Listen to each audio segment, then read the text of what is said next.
اتنا بڑا لاہور میں جلسہ کرنے کے بعد مسلم لیگ نون گئی کہاں پر ہے اور مسلم لیگ نون چپ کیوں ہے؟ میاں صاحب کی خاموشی بتا رہی ہے سمندر کی تہ میں تلاتوں میں دریا کی تہ میں کوئی ایسا بھنور کریٹ ہو رہا ہے جو یوں آئے گا سامنے اور پھر پتہ چلے گا کی ہو گیا جی اینج بھی ہو سکتا ہے جی، ہو سکتا ہے یہ پاکستان ہے۔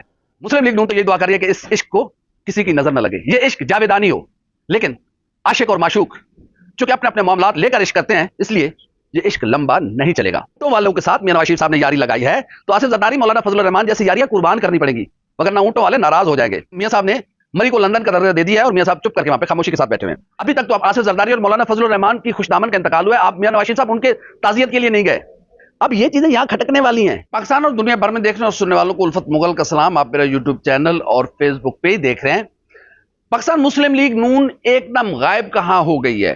میاں نواز شریف نے نتھیا گلی کو ہی ایون فیلڈ یا پھر لندن ہائیڈ پارک کیوں سمجھ لیا ہے؟ وہ کیوں خاموش ہو کر بیٹھ گئے ہیں؟ مسلم لیگ نون کی ساری جو قیادت ہے وہ کہاں ایک دم چلی گئی ہے؟ اتنی بڑی ہائپ کریٹ کرنے کے بعد، اتنا بڑا لاہور میں جلسہ کرنے کے بعد مسلم لیگ نون گئی کہاں پر ہے اور مسلم لیگ نون چپ کیوں ہے؟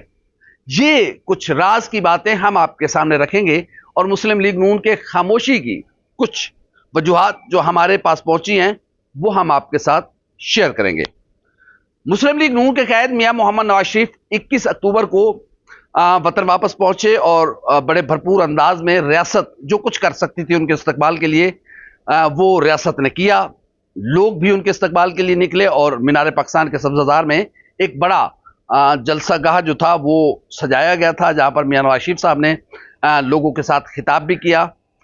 جب ہماری بات کچھ دوستوں کے ساتھ ہوئی تو انہوں نے کہا کہ میاں نواز شریف کا موڈ آپ دیکھیں گے جو جلسہ گاہ ہوگی اس پر کہ اس کے مطابق میاں نواز شریف کی آپ کی تقریر ہوگی۔ جلسہ گاہ بھرا ہوا تھا لیکن میاں صاحب جو کچھ سوچ کے آئے تھے یا جو کچھ ان کو ان کے ذہن میں تھا اس سے زیادہ وہ باہر نہیں گئے بلکہ اس کے اندر اندر ہی کھیلے اور ایک معتدل قسم کی انہوں نے تقریر کی جس کا یہ سمجھا جا رہا تھا کہ میاں نواز شریف صاحب کچھ چیزیں شیئر کریں گے جو ماضی میں ان کے ساتھ زیادتی ہوئی، لیکن میاں صاحب نے کہا کہ آگے بڑھو جی، چلو جی مٹی پاؤ، وہ چودھری صاحب کے الفاظ تھے، یہ ان کا جملہ نہیں تھا لیکن باتوں سے ایسے ہی لگا کہ مٹی پاؤ۔ سمجھا یہ جا رہا تھا کہ میاں نواز شریف جب آ جائیں گے تو مسلم لیگ نون کی نئی فارمیشن ہوگی، مسلم لیگ نون نئی ایکٹیویٹیز کا آغاز کرے گی، مسلم لیگ نون لوگوں کے پاس اپنا بیانیہ لے کر جائے گی، مسلم لیگ نون کوئی اپنا منشور ترتیب دے گی، مسلم لیگ نون میں کچھ ایکٹیویٹیز آئے گی، مسلم لیگ نون میں کچھ جان پڑے گی، کچھ ایکٹیویٹیز بڑھیں گی۔ لیکن میاں نواز شریف صاحب 23 اکتوبر کو لاہور سے اسلام آباد گئے، سیدھا مری گئے اور مری کے بعد وہ دو دفعہ اسلام آباد آئے لیکن واپس پھر مری چلے گئے۔ تو میاں صاحب مری میں جا کر چپ کر کے بیٹھ گئے ہیں۔ اب یہ اصل سوچنے والی بات ہے کہ مسلم لیگ نون جو اپنا ریوائیول کرنے کے لیے میاں نواز شریف صاحب آئے تھے کہ جب میاں صاحب آئیں گے تو مسلم لیگ نون کا ریوائیول کیا جائے گا، لوگوں کے ساتھ رابطہ بڑھایا جائے گا، پولیٹیکل ایکٹیویٹیز کا آغاز کرنا جائے گا۔ ظاہر ہے کھلا گراؤنڈ پہ کھیلو پہ ہی وکٹیں تھوڑیاں فیلڈنگ ہوئی تھوڑی، جب چاہیں آپ وکٹیں لگائیں اور کھیلنا شروع کر دیں، یہاں آپ کے مخالف تو کوئی ہے ہی نہیں، تو چپ کیوں ہے مسلم لیگ نون؟ یہ اصل راز یہ ہے۔ میاں صاحب کیوں جا کر مری بیٹھ گئے ہیں؟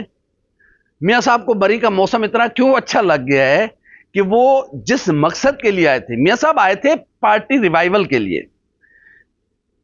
جو ظاہر تھا، جو ایک عام لوگوں کے سامنے کیمرے کے سامنے بات کی گئی کہ میاں صاحب جب آئیں گے لگ پتہ جائے گا، میاں صاحب جب آئیں گے لگ پتہ جائے گا۔ اب کیا پتہ لگا کہ میاں صاحب تو چپ کر کے جا کے مری میں بیٹھ گئے۔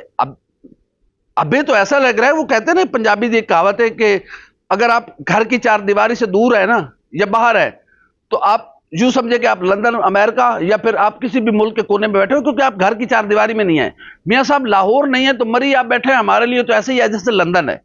مسلم لیگ نون کا جو ہیڈ کوارٹر ہے وہ لاہور ہے، مرکزی سیکریٹریٹ یہاں پر ہے جس نے رابطے کرنا ہے، ساری چیزیں یہاں پر ہیں، لیکن میاں صاحب خود کو مری الگ تھلگ کر کے بیٹھے ہوئے۔ شہباز شریف صاحب بیٹھے ہوئے ہیں یہاں پر ماڈل ٹاؤن میں، مریم نواز شریف صاحبہ اب آ گئی ہیں واپس مری سے، میرے خیال میں مریم نواز شریف صاحبہ بھی بالکل خاموش ہیں، اب ان کا ٹویٹر بھی خاموش ہے، کبھی کبھار کوئی بیان ہلکا پھلکا شہباز شریف صاحب کا آ جاتا ہے، اس کے علاوہ بالکل مسلم لیگ نون ایک سموت دریا کی طرح بہ رہی ہے. اب اس خاموشی کی وجوہات کیا ہیں؟ کیا یہ بھی لندن پلاننگ کا حصہ ہیں کہ جب آپ آئیں گے تو آپ چپ کر کے بیٹھے رہیں گے؟ یہ ان کی اپنی پارٹی سٹریٹجی جو لندن میں طے ہوئی کہ کیا چپ کیوں ہیں میاں نواز شریف صاحب؟ یا پھر میاں نواز شریف صاحب جو سوچ کر آئے تھے وہ میاں نواز شریف صاحب کو وہ چیزیں نظر نہیں آ رہی؟ کیا میاں نواز شریف صاحب کی خاموشی مایوسی ہے یا میاں نواز شریف صاحب کی خاموشی کوئی حکمت بھری ہے؟ میاں صاحب چپ کیوں ہیں ان حالات میں؟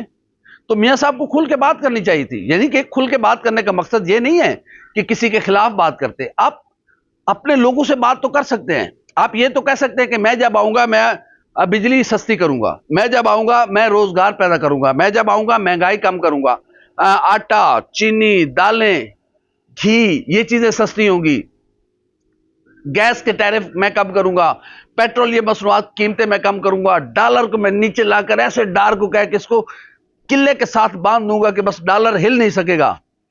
کچھ تو بات کریں نا اپنے لوگوں سے. میاں صاحب تو آئے اور چپ کر کے جا کے مری میں بیٹھ گئے. اب ظاہر ہے ان کے جو چاہنے والے ہیں، جو مسلم لیگ نون کے ہمارے دوست ہیں، وہ بھی ہم سے پوچھ رہے ہیں کہ بھائی جی یہ ہویا کی یہ ساڈے نال؟ سانو تو ایویں لگ رہا ہے میاں صاحب اجے بھی لندن نے. اب یہ جو ہمام تک پہنچی ہیں کچھ چیزیں، یہ کچھ چیزیں گڑبڑ ہیں اندر، اور اس کی وجوہات بہت ساری ہیں. اس کی وجوہات یہ ہیں کہ جو میاں شہباز شریف صاحب نے 16 مہینے میں اننگز کھیلی ہے، دیکھنے والوں کو وہ بڑی پسند آئی ہے، اور دیکھنے والے بس فدا ہو گئے میاں صاحب کی بیٹنگ کے. میاں شہباز شریف صاحب کی بیٹنگ کی بات کر رہا ہوں. کیا وہ سٹروک کھیلتے ہیں، آئے ہائے ہائے اتنی سموتھ وہ بیٹنگ کرتے ہیں، نہ فیلڈر کو پریشانی ہوتی ہے، نہ بالر کو پریشانی ہوتی ہے، نہ وکٹ کیپر کو پریشانی ہوتی ہے، نہ امپائر کو پریشانی ہوتی ہے، نہ جو گلی میں کھڑے ہوئے فیلڈر کو پریشانی ہوتی ہے، نہ سلپ میں کھڑے ہوئے، نہ میڈ آف پہ، نہ سلی پہ، کسی جگہ کھڑے ہوئے فیلڈر کو کوئی پریشانی نہیں ہوتی، اور دیکھنے والے تماشائیوں کو بھی کوئی پریشانی نہیں ہوتی. تو دنیا میں کبھی کوئی ایسا پاکستان کی سیاست کی پچ پر کوئی ایسا بلے باز آپ نے دیکھا ہوگا؟ اب میاں نواز شریف صاحب سے یہ بیٹنگ نہیں ہوتی. میاں نواز شریف صاحب جو بیٹنگ کرتے ہیں وہ فیلڈر کو بھی پریشان کرتے ہیں، وہ وکٹ کیپر کو بھی پریشان کرتے ہیں، وہ امپائر کو بھی پریشان کرتے ہیں، وہ بالر کو بھی پریشان کرتے ہیں، وہ مڈ آف، سلی، سلپ، گلی، یہ سب جگہ کھڑے ہوئے فیلڈرز کو پریشان کرتے ہیں، ایون کہ وہ تماشائیوں کو بھی پریشان کرتے ہیں. تو اب یہ گراؤنڈ کیسا ہے؟ تو اس لیے کچھ چیزیں جو میاں نواز شریف صاحب سوچ کے آئے تھے، یا جو میاں نواز شریف صاحب کے ساتھ چیزیں طے کی گئی تھی، سارا کچھ ویسا نہیں ہے. یہ بساط یا ریڈ کارپٹ وہ نہیں ہے. اب ریڈ کارپٹ پر جب چلے تو نیچے سے کلر ہی کوئی اور نکل آیا ہے. تو اب میاں صاحب کا کیا قصور ہے؟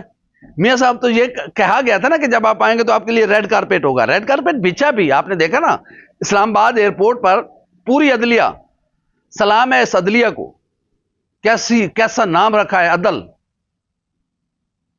اس سے آگے کچھ کہیں گے تو پھر نوٹس جاری ہو جائے گا. نام ہے عدلیہ، یعنی کہ عدل، اور کام دیکھیں جی. ایئرپورٹ پہنچے ہوئے کارنش بجا لا رہے ہیں، سلام سرکار اسی بھی آ گیا، سانو بھی ویک لو. وہ فلاں صاحب نے بھیجا، ذرا ادھر بھی ترقی کر دینا، جدو آنا تے انہوں کچھ نہ کہنا. یہ چل رہا ہے اس ملک میں. پورا آپ کا نادرا ڈپارٹمنٹ پہنچا ہوا ہے میاں صاحب کا، وہاں پہ کروایا گیا ان کا بایو میٹرک، کروایا گیا، ان سے دعائیں لی گئیں، اور پھر جا کر بتایا گیا کہ وہ صاحب جب عملہ واپس پہنچا تو صاحب نے پوچھا اے میرا نام لیا سی کہ میں بھیجا ہے؟ جی بہت تھوڑا دس کے ہیں کہ فلاں صاحب نے بھیجا ہے، بڑی ترقی کرو گے. بہرحال وہاں سے چلے، پھر یہاں ریاست کمال ہے، سلوٹ پہ سلوٹ، ایسے بڑے بڑے افسران، ہائیلی کوالیفائڈ افسران، یہ ٹھکا سلوٹ مارے میاں صاحب کو. اور میاں صاحب ایک جلسے سے خطاب کیا. سارا کچھ کرنے کے بعد کوئی کمی ایسی رہ گئی ہے یا کوئی نقطہ ایسا ضرور ہے جو میاں صاحب کے مزاج پہ نہ گراں گزرا ہے. وہ نقطہ ہمیں تو یہی لگ رہا ہے کہ شاید وہ جو ریڈ کارپٹ تھا، جب میاں صاحب اس پہ چلے تو اس میں سے کلر نیچے سے اور نکلا، اور میاں صاحب نے چپ کر کے جا کے مری سنبھال لیا. اور میاں صاحب اس وقت میاں صاحب نے مری کو لندن کا درجہ دے دیا ہے، اور میاں صاحب چپ کر کے وہاں پہ خاموشی کے ساتھ بیٹھے ہوئے ہیں. سیاستدان چپ کر کے بیٹھنے کا مطلب ہے کہ آپ ختم ہو رہے ہیں، خدا نہ کرے. سیاستدان اپنے لوگوں سے انٹریکٹ کرتا ہے، اپنے لوگوں سے بات کرتا ہے، کچھ ایکٹیویٹیز ہونی چاہیے. بھائی